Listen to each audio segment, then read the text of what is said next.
ভারতের তামিলনাড়ু করুর জেলায় দক্ষিণী চলচ্চিত্র অভিনেতা ও রাজনীতিবিদ বিজয় থালাপতির রাজনৈতিক দল টিভির সমাবেশে পদদলিত হয়ে ব্যাপক হতাহতের ঘটনা ঘটেছে। দেশটির সংবাদ মাধ্যমগুলোর তথ্য অনুযায়ী শনিবার রাত 12টা পর্যন্ত অন্তত 40 জন নিহতের খবর নিশ্চিত করেছে প্রশাসন। এ ঘটনায় 9 শতাধিক মানুষ আহত হয়েছেন। পুলিশ জানায় সমাবেশে হাজার হাজার মানুষের ভিড় জমে বিজয় থালাপতির ভাষণের শেষ দিকে হঠাৎ ভিড়ের মধ্যে ধাক্কাধাক্কি ও হুড়োহুড়ি শুরু হয়। এ সময় পদদলিত হয়ে ঘটনাস্থলে অন্তত 10 জন নিহত হন। আহতদের হাসপাতালে নেওয়া হলে সেখানে আরও 30 জনের মৃত্যু হয়। এ ঘটনায় নিহতের সংখ্যা আরও বাড়ার শঙ্কার কথাও জানান চিকিৎসকরা। ঘটনার পরপরই প্রদেশটির মুখ্যমন্ত্রী এম.কে. স্ট্যালিন শোক প্রকাশ করে নিহতদের পরিবারকে আর্থিক সহায়তা দেওয়ারও ঘোষণা দিয়েছেন তিনি। পাশাপাশি আহতদের চিকিৎসায় সব ধরনের ব্যবস্থা নিতে স্থানীয় প্রশাসন ও স্বাস্থ্য কর্তৃপক্ষকে নির্দেশনা দেন। তবে এটি দুর্ঘটনা নাকি কোনো পক্ষ ইচ্ছাকৃতভাবে ঘটনার সূত্রপাত করেছে তা খতিয়ে দেখছে আইন শৃঙ্খলা বাহিনী। ওয়ালটন এখন দেশের সীমানা পেরিয়ে পৌঁছে গিয়েছে 50টিরও বেশি দেশে। ওয়ালটন, ঘরে ঘরে বিশ্বজুড়ে। গণতান্ত্রিক সব শক্তি যদি ঐক্যবদ্ধ না হয় তাহলে আগামীতে গুপ্ত স্বৈরাচারের আবির্ভাব হতে পারে বলে আশঙ্কা প্রকাশ করেছেন বিএনপির ভারপ্রাপ্ত চেয়ারম্যান তারেক রহমান। কুমিল্লার দক্ষিণ জেলা বিএনপির দ্বিবার্ষিক সম্মেলনে ভার্চুয়ালি যুক্ত হয়ে তিনি বলেন, গুপ্ত স্বৈরাচারের কবল থেকে দেশের মানুষকে বাঁচাতে সব ভেদাভেদ ভুলে বিএনপি নেতাকর্মীদের ঐক্যবদ্ধ থাকতে হবে। এতে বিএনপির স্থায়ী কমিটির সদস্য সালাউদ্দিন আহমেদ বলেন, একটি দল ধর্ম নিয়ে রাজনীতির ব্যবসা করার চেষ্টা করছে। ব্যালটের মাধ্যমে তাদের জবাব দেবে মানুষ। কুমিল্লা প্রতিনিধি খায়রুল আহসান মানিককে সাথে নিয়ে রিপোর্ট করছেন কামরুজ্জামান রাজীব। দীর্ঘ 16 বছর পর কুমিল্লা দক্ষিণ জেলা বিএনপির সম্মেলনকে কেন্দ্র করে নেতাকর্মীর মিলন মেলায় পরিণত হয় জেলা টাউন হল প্রাঙ্গণ। উৎসব মুখর পরিবেশে সম্মেলনে যোগ দেন কুমিল্লার সর্বস্তরের বিএনপি নেতাকর্মী। স্থানীয় নেতারা জানান, দুঃসময়ে যেমন নেতাকর্মীরা ঐক্যবদ্ধ ছিল, ভবিষ্যতেও সেই ঐক্য ধরে রেখে দেশবিরোধী সব ষড়যন্ত্রকে মোকাবেলা করবে বিএনপি। বিশেষ অতিথির বক্তব্যে সালাউদ্দিন আহমেদ বলেন, একটি দল ধর্ম নিয়ে রাজনীতির ব্যবসা করার চেষ্টা করছে। ব্যালটের মাধ্যমে তাদের জবাব দেবে মানুষ। যারা একটি কিতাব নিয়ে গ্রামে গঞ্জে যাচ্ছে, জান্নাতের টিকিট নাকি তারা বিক্রি করতে চায়। নাউজুবিল্লাহ মিন যালিক। ইসলাম কোন রাজনীতির বাক্স নয়। রাজনীতি দিয়ে ইসলামকে বিভক্ত করতে চায় যে শক্তি, সেই শক্তিকে আপনারা রাজনৈতিকভাবে মোকাবেলা করবেন ব্যালটের মাধ্যমে। সম্মেলনে যুক্ত হয়ে প্রধান অতিথির বক্তব্যে তারেক রহমান বলেন, স্বৈরাচারকে যেমন সবাই ঐক্যবদ্ধভাবে বিদায় করেছে, এখন দেশ পুনর্গঠনে আবারও সবাইকে ঐক্যবদ্ধ হতে হবে। স্বৈরাচার দেশ থেকে বিতাড়িত হয়েছে, তাহলে এখন কি?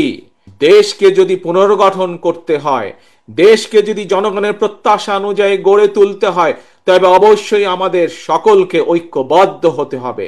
জনগণের কাছে পৌঁছে দিতে হবে যে আমরা বাংলাদেশ জাতীয়তাবাদী দল, জনগণ সমর্থ করলে আমরা কিভাবে দেশকে পুনর্গঠন করব। নেতাকর্মীদের সতর্ক করে তারেক রহমান বলেন, ঐক্যবদ্ধ হতে না পারলে দেশ গুপ্ত স্বৈরাচারের কবলে পড়বে। গণতান্ত্রিক শক্তিকে এক হয়ে মানুষের পাশে দাঁড়াতে হবে। আমরা যদি সকলে আজকে ঐক্যবদ্ধ না হই, আমরা যদি গণতান্ত্রিক শক্তিগুলো সব ঐক্যবদ্ধ না হই, আমরা যদি দেশের জনগণকে আজকে ঐক্যবদ্ধ করতে না পারি, তাহলে বলা যায় না, হয়তো আগামী দিনে গুপ্ত স্বৈরাচারের আবির্ভাব হতে পারে দেশে। কাজে এই গুপ্ত স্বৈরাচার থেকে দেশকে রক্ষা করতে হবে, দেশের মানুষকে রক্ষা করতে হবে আমাদের। জনগণই বিএনপির রাজনীতির শক্তি বলে জানান তারেক রহমান। জিন্দাবাদ বাংলাদেশ জাতীয়তাবাদী দল। কামরুজ্জামান রাজীব, এটিএন বাংলা। জামায়াতে ইসলামী ক্ষমতায় গেলে দাবি আদায়ে জনগণকে রাস্তায় নামতে হবে না বলে প্রতিশ্রুতি দিয়েছেন দলটির আমির ডাক্তার শফিকুর রহমান। রাজধানীর কাকরাইলে ফোরাম অব ডিপ্লোমা ইঞ্জিনিয়ার্স বাংলাদেশের বার্ষিক কাউন্সিল অধিবেশনে তিনি বলেন, ক্ষমতায় গেলে 5 বছরে উন্নয়নের বুলেট ট্রেন চালু করতে না পারলেও উন্নয়নের এক্সপ্রেস ট্রেন চালু করবে জামায়াত। খায়রুল ইসলামের রিপোর্ট। রাজধানীর কাকরাইলের আইডিবি ভবনে মুক্তিযুদ্ধ স্মৃতি মিলনায়তনে বার্ষিক কাউন্সিল অধিবেশন আয়োজন করে forum of diploma engineers Bangladesh.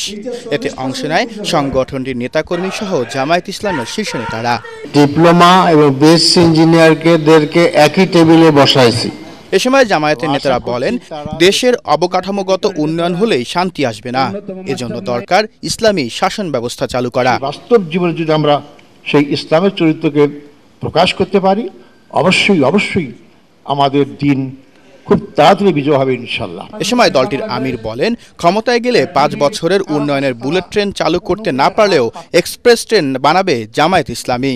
আমরা এই গুণে ধরা বাংলাদেশ ইনশাআল্লাহ বদলাতে চাই এবং জনগণের সহযোগিতা পেলে, আল্লাহ তাআলার আসমানি সাহায্য পেলে ইনশাআল্লাহ এটা সম্ভব। আমরা বিশ্বাস করি 5 বছরে উন্নয়নের বুলেট ট্রেন আমরা চালু করতে পারবো না, কিন্তু ইনশাআল্লাহ এক্সপ্রেস ট্রেন আমরা চালু করতে পারবো। আল্লাহ তাআলা যদি এই দেশের খেদমত করার সুযোগ আমাদেরকে দেন, তাহলে 1 মিনিটের জন্য আপনার কর্মস্থল ছেড়ে রাস্তায় আসতে হবে না দাবি আদায়ের জন্য। ভাঙাচোরা শিক্ষা ব্যবস্থা পরিবর্তন প্রথম কাজ হবে জানিয়ে ডিগ্রির ভিত্তিতে নয়, কাজের ভিত্তিতে মর্যাদা নির্ধারণ করা হবে বলেও জানান ডাক্তার শফিকুর রহমান। শুধু ডিগ্রির ভিত্তিতে এই কল্যাণ রাষ্ট্রে কারো মর্যাদা নির্ণয় হবে না, তার মর্যাদা নির্ণয় হবে তার কাজের ভিত্তিতে। যারা এই সমাজকে মন উজাড় করে দিবেন তারা ইনশাল্লাহ সম্মানিত হবেন। যে শিক্ষা মানুষের মধ্যে অনৈতিকতা সৃষ্টি করে, মানুষকে করাপ্ট বানায়, মানুষকে একটা ইতর প্রাণী বানায়, আমরা ওই শিক্ষা দেব না। বিপক্ষে গেলেও সাংবাদিকদের সৎ সাহসিকতার বিকাশ ঘটানোর সুযোগ দেওয়ার কথাও জানান জামায়াতের আমির। সাদাকে স্পষ্ট করে সাদাই বলবেন, কালোকে কালো বলবেন, সেই কালো আমি হলে আমাকেও ছাড় দেবেন না। খায়রুল ইসলাম, এটিএন বাংলা, ঢাকা।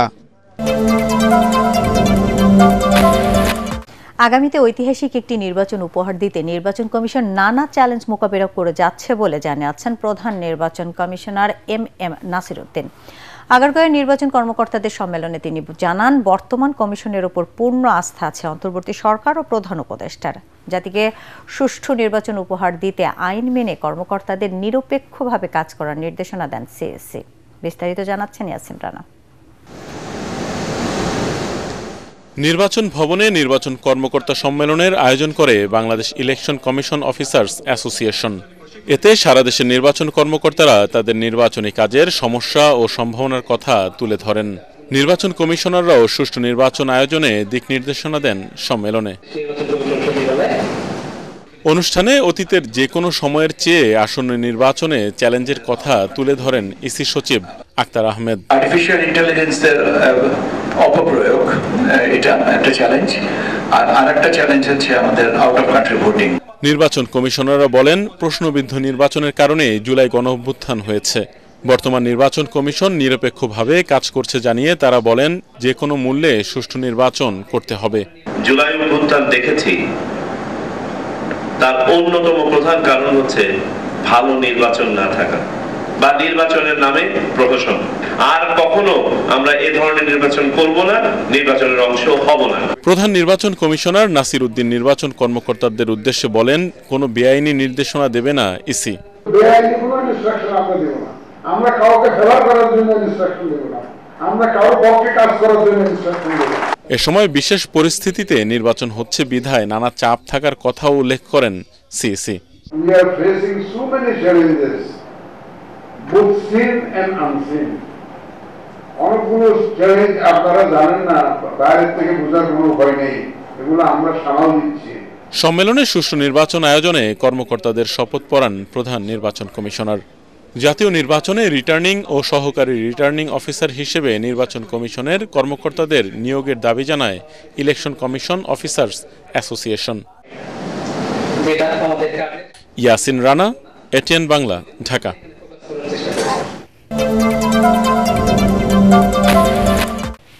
সরকার ঘোষিত নির্ধারিত সময়ে জাতীয় নির্বাচন না হলে দেশ সংঘাতের দিকে এগিয়ে যাবে বলে মন্তব্য করেছেন বিভিন্ন রাজনৈতিক দলের নেতারা। বলেন, ঐক্যমত কমিশনের আলোচনা চলাকালীন সময়ে নির্বাচনে পিআর পদ্ধতি নিয়ে রাজপথে কর্মসূচি দেয়া রাজনৈতিক ষড়যন্ত্র। রাজধানীতে সংস্কার ও নির্বাচন পরিপ্রেক্ষিত জাতীয় ঐক্য শীর্ষক সেমিনারে এসব কথা বলেন তারা। বিস্তারিত জানাচ্ছেন সৈয়দ রিয়াজ। রাজধানীর স্কার্টনে বিআইএসএস মিলনায়তনে বেসরকারি সংস্থা ডেমোক্রেসি ডায়াস আয়োজিত এই সেমিনারে বক্তারা বলেন, ২৪ পরবর্তী বাংলাদেশে জনগণের মধ্যে স্বচ্ছ প্রক্রিয়ায় ভোটাধিকার প্রয়োগের আকাঙ্ক্ষা সৃষ্টি হলেও একটি মহল তা বানচালের ষড়যন্ত্র করছে। এখন একদম শেষ সময়ে আপনারা পিয়ার নিয়ে আন্দোলন শুরু করেছেন, এর মানে আরেকটি সংকট আপনারা সৃষ্টি করতে চাচ্ছেন। নিম্নকক্ষে পিআর এর কোনো বাস্তবতা নেই, উচ্চ কক্ষে পিআর এর ব্যাপারে আমরা আরো আলোচনা করতে পারি এবং একটা ঐকমত্যের জায়গায় যেতে পারি। অভ্যুত্থান পরবর্তী সময়ে নির্বাচন ঘনিয়ে আসার সাথে সাথে কয়েকটি রাজনৈতিক দল ক্রমাগত বিভিন্ন দাবি দাওয়া সামনে আনছেন, যা নির্বাচনী পরিস্থিতি ঘোলাটে করার পায়তারা বলেও মন্তব্য করেন অনেক নেতা। যে কদিন আমাদের হাতে আছে, একটা স্পেশাল কনস্টিটিউশন অর্ডার যদি নাও দেয়, তাহলে 15th অ্যামেন্ডমেন্ট বাতিল হওয়ার পরে আমরা গণভোটে তো যেতে পারি। গণভোটে গেলে জুলাই সনদের স্বীকৃতি হয়, বাকি যতগুলো ব্যাপার আমাদের এগ্রিমেন্ট আছে সেটাও সংবিধানের অন্তর্গত হতে পারে। অভ্যুত্থান পরবর্তী দ্রুততম সময়ে নির্বাচনের মাধ্যমে গণতন্ত্রকে সুসংহত না করলে দেশে নৈরাজ্যকর পরিস্থিতি সৃষ্টি হতে পারে বলে আশঙ্কা প্রকাশ করেন বিএনপি নেতা আমির খসরু। অভ্যুত্থান পরবর্তী সময়ে এই নির্বাচনকে বিলম্বিত করেছে সেই সমস্ত দেশে গৃহযুদ্ধ, সামাজিক বিভক্তি এবং অর্থনৈতিক বিপর্যয় ঘটেছে। সেমিনারে এনসিপি এবং ইসলামী দলগুলোর প্রতিনিধিরা উপস্থিত ছিলেন না। সৈয়দ রিয়াজ, এটিএন বাংলা, ঢাকা।